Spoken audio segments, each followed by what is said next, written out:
Hello, magandang gabi sa inyong lahat. So pre-show shoutout muna tayo Sabing gano'n ni shoutout Sir Tiklado ni AJ. Ang punto niya lang diyan ay huwag kang sasabat or makinig ka lang muna habang may nagpapaliwanag at saka ka na lang magsalita muli kapag natapos na siya. Opo, sige. Salamat, sir. 'Di ba? Ito yung regarding dun sa dun sa legal na nagsalita kay Master Gala. Next, Sir GC719, hello. Kahit trillion yung subs mo, MG, pag ikaw ang nakasuhan ng cyber libel, iiyak ka talaga. Mabubura yung pinagyayabang mo na 1 million na subs. Ganyan din si Kulaong ano nangyari sa 1 million subs niya back to zero. Actually, ano yun? Almost 2 million yun. Yung kay FLM dati noon. 1.7 or 1.8 million yata yun yung subscribers niya dati. Nag-back to zero siya, no? Si FLM yun talaga. Malupit yun, si FLM. Dahil kung ano mga pinagagawa. To be fair naman, malayo-layo naman si Master Gala doon. Si Master Gala yung hanggang ganyan lang naman. Yung si FLM naman talagang budol yun, scammer yun eh. Hello, Sir Nicole Aguilar. Hello. Sabi ni Ma'am Maricel Mendoza, hayaan mo na sila Sir Bungo, makitid talaga utak ng mga tao. Di makaintindi, di muna sila mababago sa mga bobo. Hayaan ko daw. Hindi, ayoko naman yung masabi nila ma'am na hindi mong masagot no. Hangga't maaari, binibigyan ko naman ng time para wala rin masabi.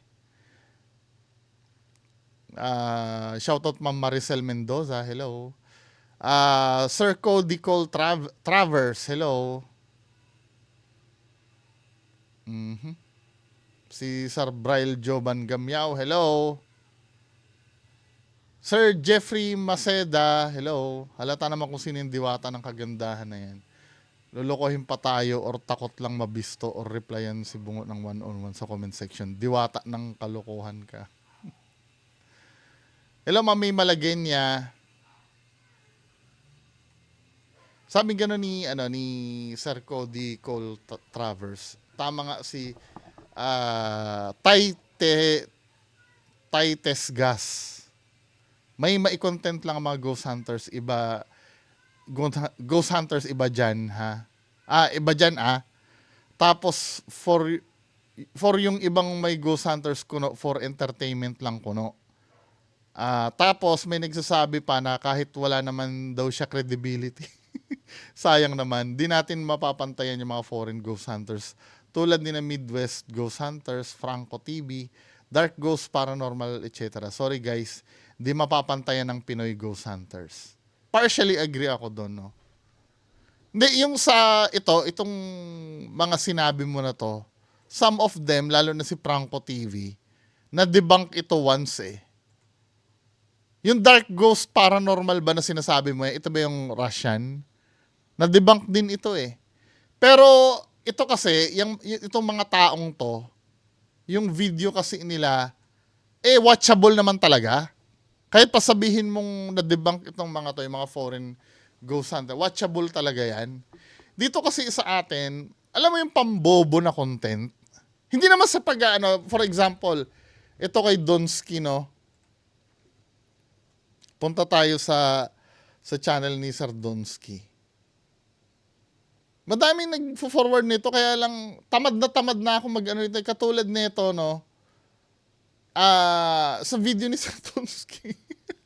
Huwag sana magagalit yung mga supporter nito, pero nakalagay dyan, ang daming hinarang para di ako matuloy. Pero wala siyang video nun.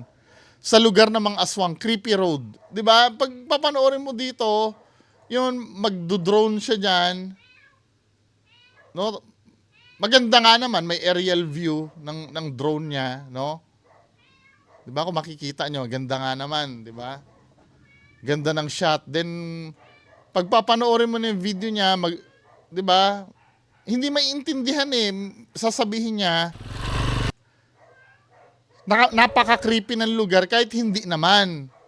Tapos may mga armed group daw diyan, biglang hahaluan niya ng aswang. Di ba? Walang kwenta talaga yung video. Tapos pag panonoorin mo yan, wala. Ilang 30 minutes siyang bike ng bike. Ay, motor ng motor. Hanggang sa makarating siya sa isang lugar na hindi maintindihan talaga.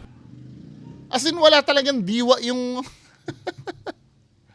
yung kanyang yung kanyang pagbablog. Di ba, men? Tapos yung mga supporters niya, alam mo yung magiging nice na lang. 'Di ba? Parang hello idol, 'di ba? Ganyan. Wow, galing mo idol Donski. Bata pag merong gamit na drone. Parang alam mo yung nakikisama na lang pero yung diwa ng video. Alam mo yun yung 'di ba? Hindi na ko lang doon sa sinabi ni Sir. Totoo naman ito. Masakit ng katotohanan ito eh. Bagamat yung mga binanggit niyang ghost hunters diyan, 'di ba? May issue na. Malayo talaga ang quality. Hello, Ma'am Maybe. Kamusta na? Sir Kopi ko. Sir Sir Mark 8143. Sabi ko nakakalungkot ang Pinas.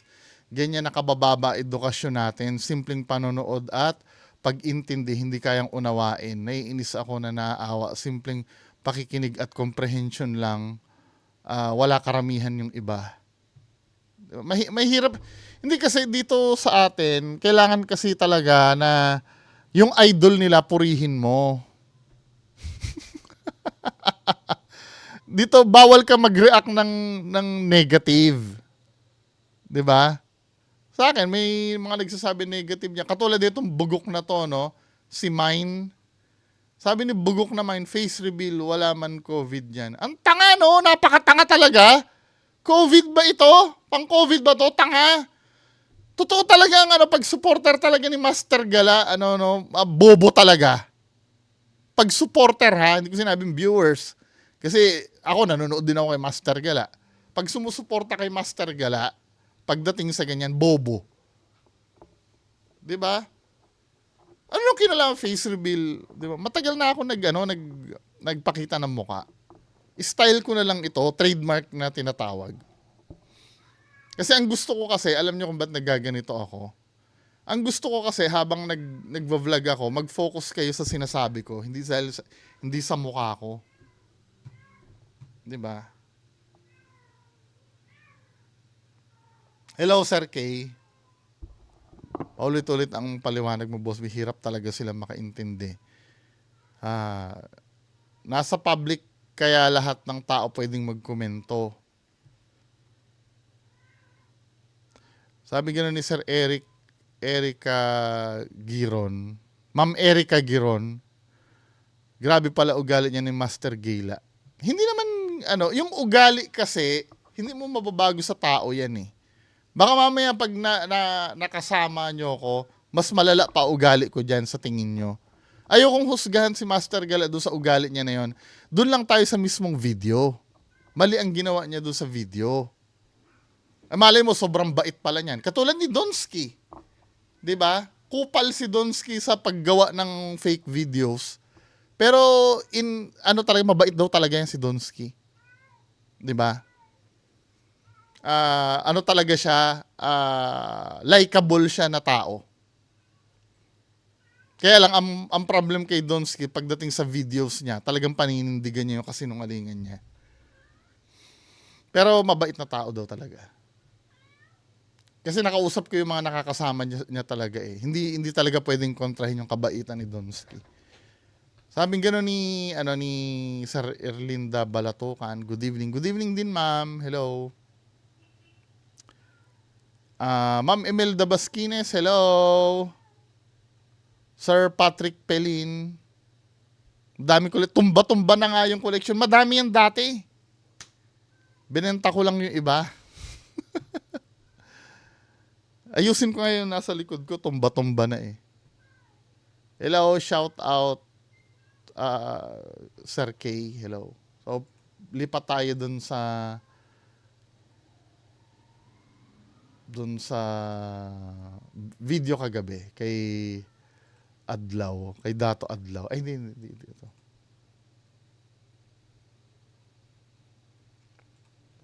Uy, abangan nyo nga pala yung ano. Abangan nyo pala sa linggo yung solo exploration ko. Gumamit ako ng phone apps kasi yun ang sinabi sa akin minsan eh. Gamitin mo rin nga minsan. Maganda yung kinalabasan. Sana panoorin nyo hanggang huli. Hello, Sir Joseph Aperin. Sir Cholo Rocales, hello. Tawag sa tao yan, megalomaniac. Tapos yung meta, pinagbanta niyan. Ano? Sabi ni Sir Jan Paul Sanchez, for me, walang topak. Normal Bisaya. Grabe naman.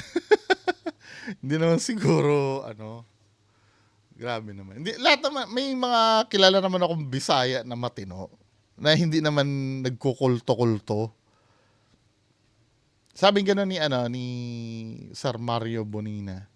Manloloko talaga yan, Sir B. Yung point na bumuo siya ng grupo para i-exploit niya yung mga tao. Para kapakinabangan niya, panlulukan.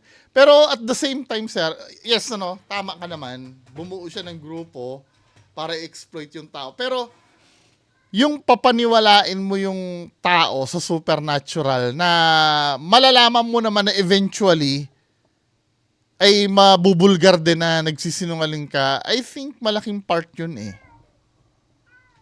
'Di ba? Parang kung sasabihin mo na manloloko siya, wala siyang topak.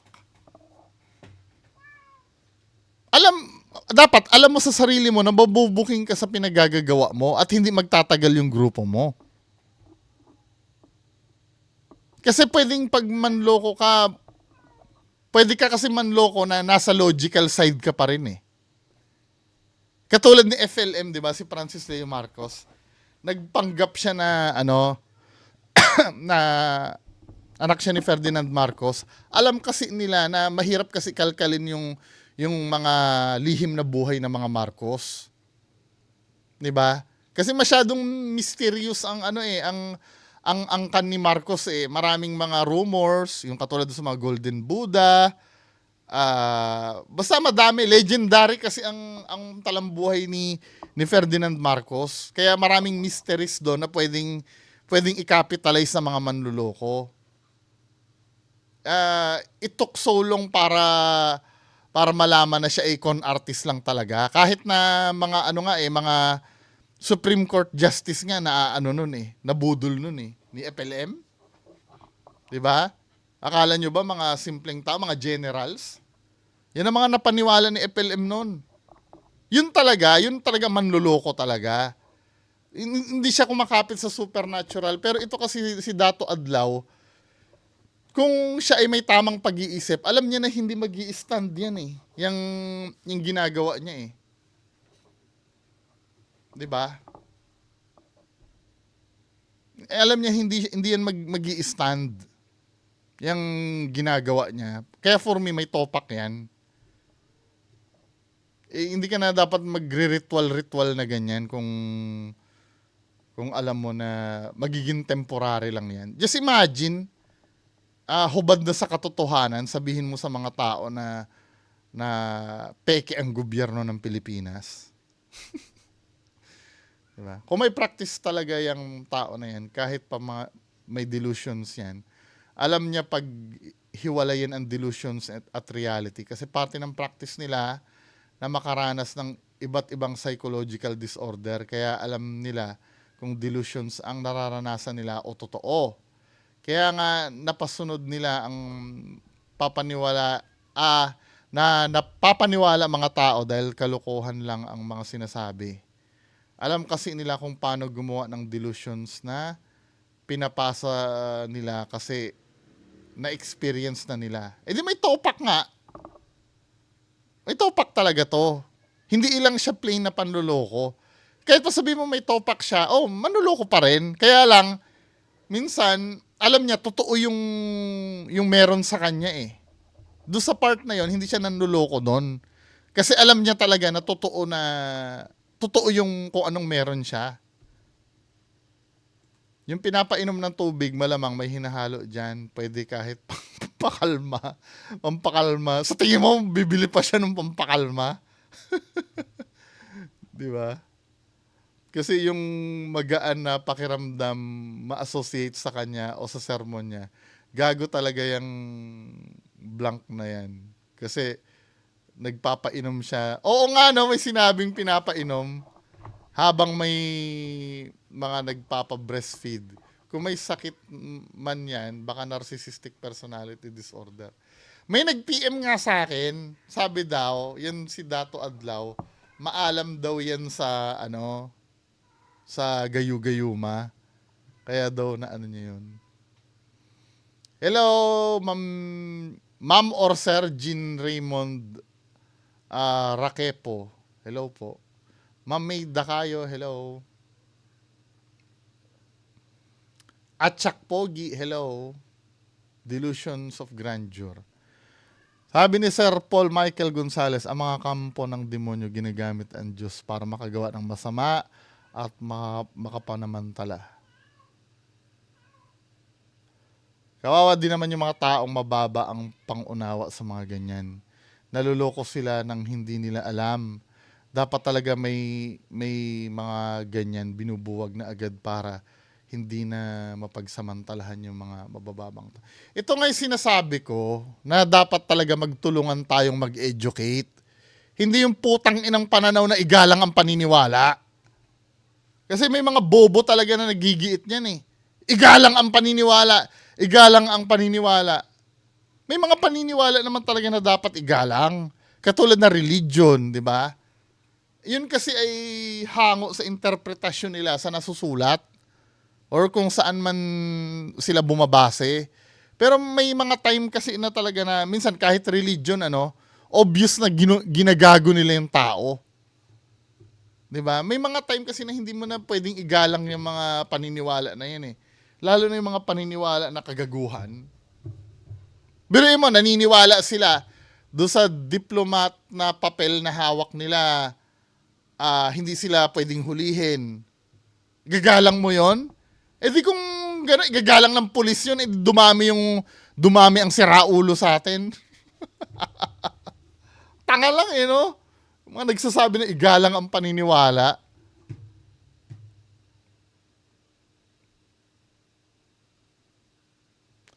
Sabi gano'n ni Sir Plitzpe, taga-Encantadia yan, sila Dato Adlaw.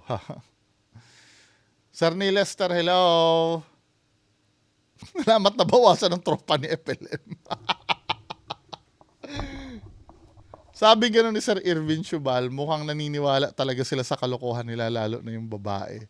O yung may Encantadia. Di ba ganyan si Boss Lee nung araw? Sabi ni Sir Renante Abela, tama po kayo, idol. May topak nga po sila. Sir Nicole Aguilar, hello. Sabi ni Sir Momong, bro, bungo di naman sa pagiging pedantic at nitpicky, pero bakit kaya nasanay ang mga karamihan na samurai ang tawag sa espada instead na katana? Dapat samurai yung mandirigma at katana. Wala ano na yan eh. Kumbaga nakatigasan na natin yan eh. Meron pang iba eh. 'Di ba yung sa picture, kodakan mo nga ako nung araw, 'di ba kayo mga tatay? Naririnig ko kasi ang tatay ko nung araw yung pag ganyan eh. Tapos yung ano pa ba yung ganyan? Kalimitan niya sa brand eh, sa mga brand 'di ba? Kahit na iba ang brand ng LPG mo, gasol pa rin ang tawag mo. Sa toothpaste nga, kahit anong brand ng toothpaste mo, Colgate pa rin ang tawag mo eh. Mga na ano na yan, mga nakaugalian na yan. Sabing gano'n ni Sir Cody Cold Travers. Happy watching everyone. Hello, sir. Shout out Sir Patrick Pelin, watching from Montalban, Rizal. Sabi ni Sir King Tan, isa lang malinaw sa akin, need ng medical attention ito bungo.